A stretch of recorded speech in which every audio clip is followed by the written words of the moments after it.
मेटो भी था जो बातें करता था। जैसे ही अहमद पहाड़ की चढ़ाई पर पहुंचा, तेज हवा चलने लगी, मगर अहमद ने हिम्मत न हारी। अचानक एक गहरी खाई आ गई। अहमद ने रस्सी की मदद से आहिस्ता आहिस्ता पार किया। आगे जाकर घना जंगल शुरू हो गया। वहां अजीब आवाजें आ रही थी।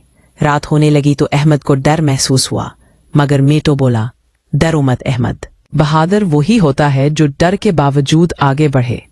कुछ देर बाद एक जंगली रीछ रास्ता रोककर खड़ा हो गया।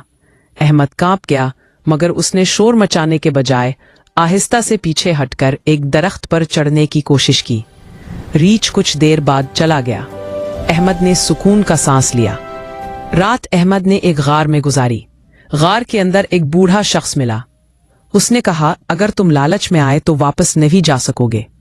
अहमद ने वादा किया कि वो सिर्फ गांव के लिए पानी चाहता है। सुबह होते ही अहमद दोबारा सफर पर निकल पड़ा। अब रास्ता और भी मुश्किल था। आखिरकार वो पहाड़ की चोटी पर पहुंच गया। वहां एक शफ्फाफ जादुई चश्मा बह रहा था जो नीले रंग की रोशनी दे रहा था। अहमद ने पानी को बोतल में भरा, मगर जैसे ही वो वापस मुड़ा, जमीन हिलने लगी, पहाड़ टूटने लगा। अहमद ने दौड़ लगा दी। कई बार गिरा, जख्मी हुआ, मगर हिम्मत न हारी। आखिरकार वो महफूज जगह पर पहुंच गया।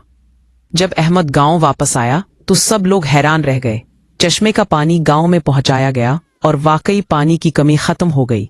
बुजुर्गों ने अहमद को गले लगाया और कहा, तुमने साबित कर दिया कि उम्र नहीं, नीयत और हिम्मत इंसान को बड़ा बनाती है। अहमद मुस्कुराया और आसमान की तरफ देखा। Like, subscribe, and share.